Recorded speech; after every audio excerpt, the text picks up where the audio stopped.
Hello students, हमने BSc part 1 organic chemistry unit 1 start किया था। Organic reaction mechanism. Last turn पे आपको मैंने रिएक्शन मैकेनिज़्म में टाइप्स ऑफ रिएक्शन और उनका एनर्जी डायग्राम बताया था। आज हम यहाँ पर टॉपिक को स्टार्ट करेंगे एक्टिवेशन एनर्जी से। जब भी हम कोई अभिक्रिया को प्रारंभ करते हैं तो हमको उनके बंधों को तोड़ना और बनाना है। तो बंधों को तोड़ना और बनाने के लिए ऊर्जा की आवश्यकता होती है। तो उसको हम एक्टिवेशन एनर्जी के रूप में इस प्रकार देखते हैं कि किसी अभिकारक में उपस्थित बंधों के विदलन से अभिक्रिया प्रारंभ हो जाती है। प्रारंभ में अभिक्रिया के अणु तेजी से गति करते हैं और इसमें कुछ गतिज ऊर्जा होती है।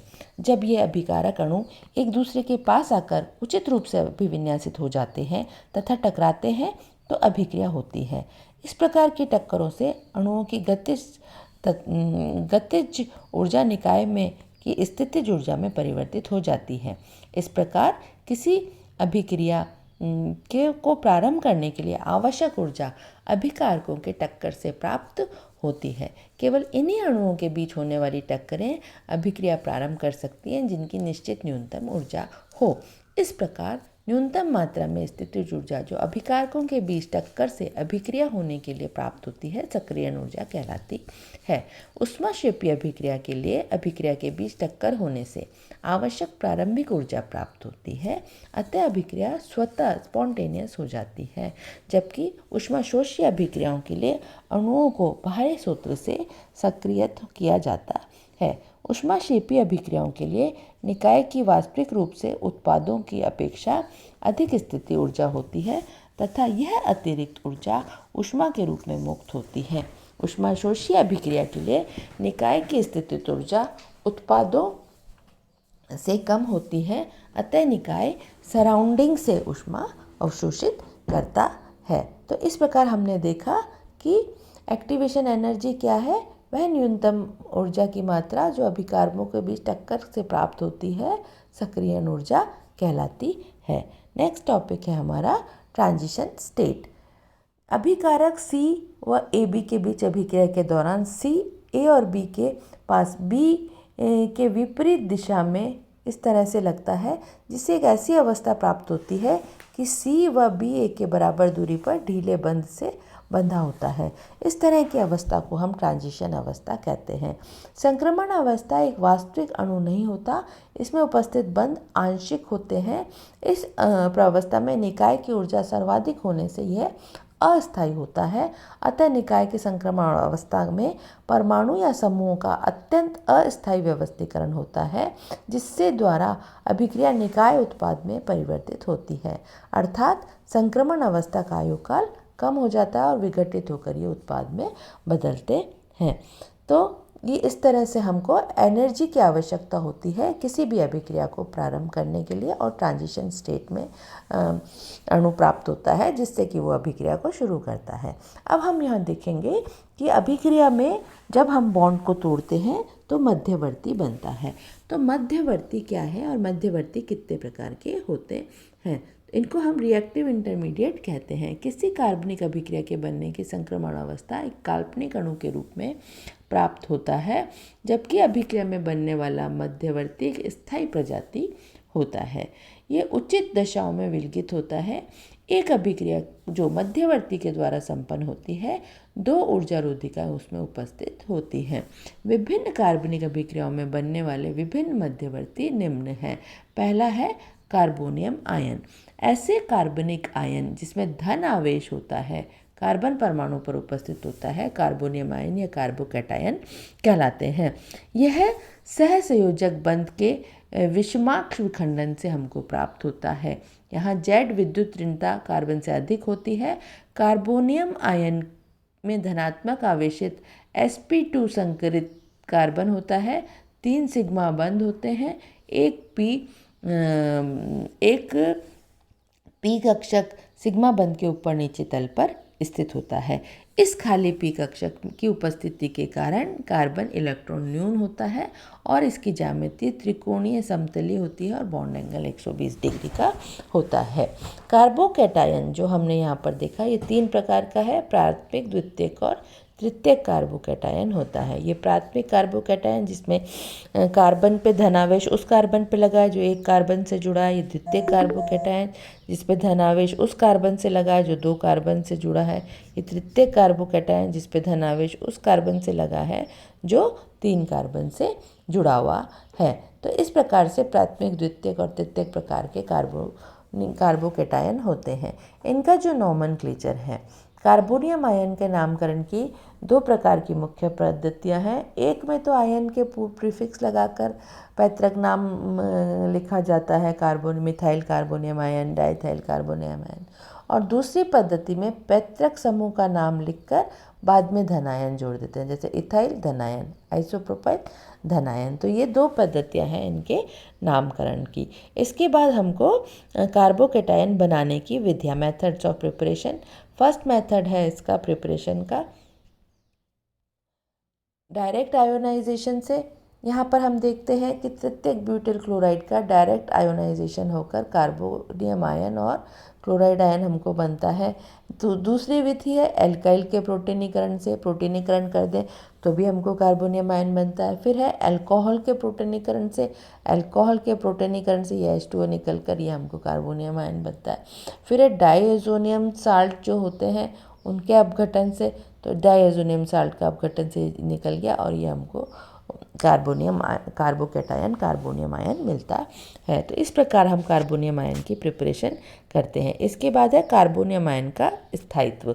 स्थायित्व कार्बोनियम आयन का हम इस प्रकार से देखते हैं कि tertiary is more stable than secondary, secondary is more stable than primary और primary is more stable than methyl. ये इनका स्थायित्व का क्रम है। इसी प्रकार से फिनाइल से जुड़े यौगिकों के साथ है कि टर्शरी, सेकेंडरी, प्राइमरी, यहाँ पे विनाइल जो है कार्बोनियम आयन का स्थायित्व इस प्रकार से होता है।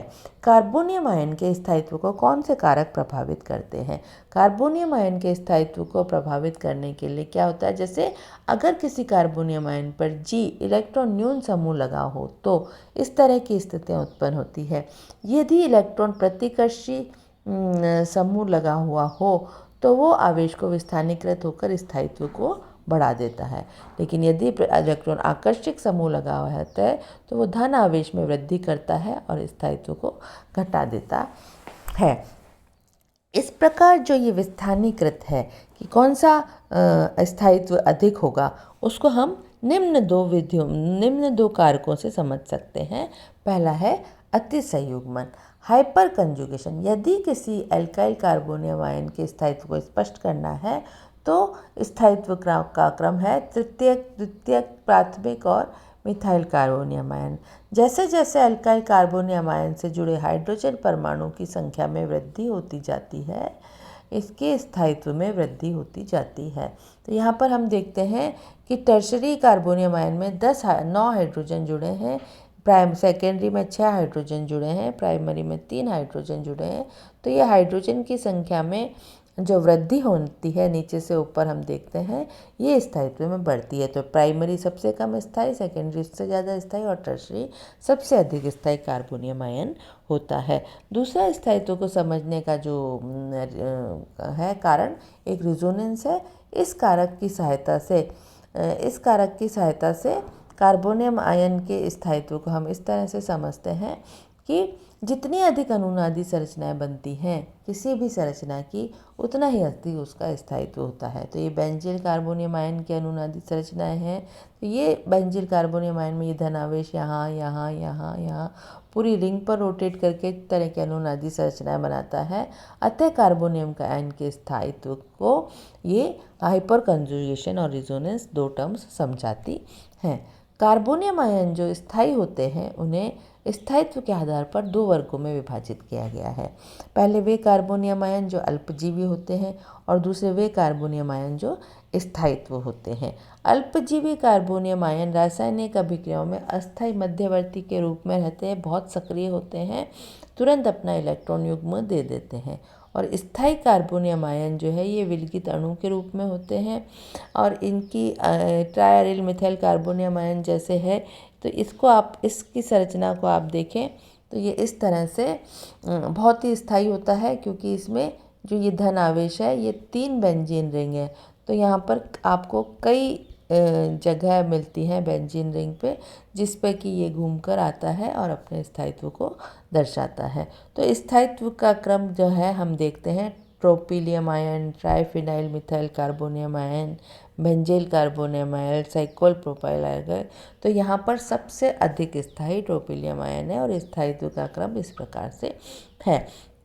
इसी को आगे allyl carbonium ion, tertiary, secondary, primary और मिथाइल कार्बोनियम आयन, ये इनके स्थायित्व का क्रम है। नेक्स्ट है हमारा टॉपिक कार्बनिक आयन की अभिक्रियाएं।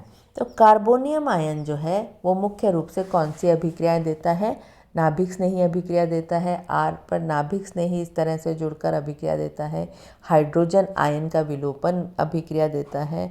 पुनर्विन्यास अभिक्रिया करता है कि ये धन आवेश जो है इसी रिंग पर पुनर्विन्यास होकर यहाँ पर हमने प्राथमिक कार्बोनियम आयन से टर्शरी कार्बोनियम आयन बनाया और टर्शरी कार्बोनियम आयन से फिर ये हमने प्रोडक्ट बनाए। तो इस तरह से कार्बन आयन की अभिक्रियाएं होती हैं। इसके बाद जो दूसरा हमारा इंटरमीडिएट है वो है कार्ब एनायन। कार्ब एनायन क्या है? कार्ब एनायन में आपके ऋण आवेश आता है। ये ऋण आवेशित प्रजाति है। कार्बन परमाणु पर 3 सहसंयोजक बंध तथा एक एकाकी इलेक्ट्रॉन युग्म पाया जाता है। तो ये यहाँ पर देखते हैं नाभिक स्नेही की भांति ये व्यवहार करता है। इन आयनों में केंद्रीय परमाणु C sp3 संकरित अवस्था में होता है। यहाँ पर 3 सिग्मा बंद होते हैं, जबकि चौथा sp3 संकरित कक्षक एक लोन पेयर के साथ स्थापित है। अतः कार्बन आयन की ज्यामिति चतुष्फल की होनी चाहिए, परंतु एक एकाकी इलेक्ट्रॉन युग्म की उपस्थिति के कारण ये ज्यामिति इस तरह से पिरामिडीय होती है। Types of carbonium ion. Carbonium ion again 3 प्रकार के होते हैं, primary carbonium ion, secondary carbonium ion और टर्शरी कार्बोनियम आयन। यहाँ पर हम ये इनके डिफरेंट एग्जाम्पल्स हैं प्राइमरी, सेकेंडरी और टर्शरी कार्बोनियम आयन के। Formation of carbonium ion. Carbonium ion बनाने की विधि, सबसे पहले किसी परमाणु या समूह के हटने से कार्बोनियम आयन बनता है। एलिफेटिक कार्बोनियम आयन बनना, यहाँ पर हम देखते हैं कीटोन और H है तो ये H2O के रूप में निकल जाता है और ये कार्बोनियम आयन बनता है। कार्बन आयन नाइट्रोएल्केन है तो यहाँ पर नाइट्रोएल्केन पर ये अमोनिया के साथ क्रिया करके ये नाइट्रोनियम आयन और ये कार्बन आयन बनता है। कार्बन आयन का स्थायित्व क्या है? कार्बन आयन का स्थायित्व का क्रम निम्न प्रकार से होता है, प्राइमरी, सेकेंडरी, टर्शरी, सबसे ज़्यादा इस तरह से स्थायित्व का बढ़ता हुआ क्रम है। इस क्रम में एल्किल प्रतिस्थापियों के प्रेरणीय प्रभाव के कारण इनका स्थायित्व स्पष्ट किया जा सकता है कि एल्किल प्रतिस्थापियों की संख्या बढ़ती जाती है तो कार्बन पर ऋणावेश बढ़ता जाता है, जिससे कम स्थायी हो जाता है और अधिक क्रियाशील हो जाता है। तो सबसे ज़्यादा क्रियाशील यहाँ पर टर्शरी है, सबसे कम स्थायी और सबसे अधिक क्रियाशील। कार्बन आयन के स्थायित्व को जो है प्रतिस्थापी किस प्रकार से प्रभावित करते हैं? यदि G इलेक्ट्रॉन विकर्षी समूह लगा हो तो वो ऋणात्मक आवेश को बढ़ाता है कार्बन पर, जिससे स्थायित्व घटता है। यदि इलेक्ट्रॉन आकर्षित समूह लगा हो तो वो कार्बन के ऋण आवेश को कम करता है, जिससे उसका स्थायित्व बढ़ता है। तो इस तरह से कार्बन आयन के स्थायित्व को G फैक्ट किस तरह से प्रभावित करता है। अच्छा, संक्रमण से क्या होता है? जैसे जैसे कार्बन आयन में कार्बन का S गुण बढ़ता है उसका स्थायित्व बढ़ता है, तो संक्रमण भी स्थायित्व को प्रभावित करता है। उसके बाद अनुनाद का प्रभाव, अनुनादी संरचनाएं भी स्थायित्व को प्रभावित करती है। जितनी ज़्यादा अनुनादी संरचनाएं होती हैं यौगिक का स्थायित्व उतना अधिक बढ़ता है। जैसे इसका अनुनादी संरचना का ये हमने एग्जाम्पल देखा कि ये किस तरह से अनुनाद जो है वो स्थायित्व को बढ़ाता है। ये यहाँ पर बेंजील कार्बन आयन है, इसका ये ऋण आवेश यहाँ पूरे रिंग पर घूमता है और अनुनादी संरचना बनाता है जो इसके स्थायित्व को बढ़ाता है। तो आज हमने पढ़ा मध्यवर्ती के बारे में। हमने आज मुख्य रूप से 2 मध्यवर्ती पढ़े, कार्बन आयन और कार्ब कैटायन, और उनके बनाने की विधियाँ, उनके स्थायित्व, उनके प्रभाव, और मध्यवर्ती बनाने से पहले मध्यवर्ती बनाने के लिए जो सक्रियण ऊर्जा और संक्रमण ऊर्जा की सक्रियण ऊर्जा की आवश्यकता होती है उसके बारे में हमने पढ़ा। अब हम नेक्स्ट क्लास में इसके और भी हमारे जो मध्यवर्ती हैं उनके बारे में आपको बताएंगे।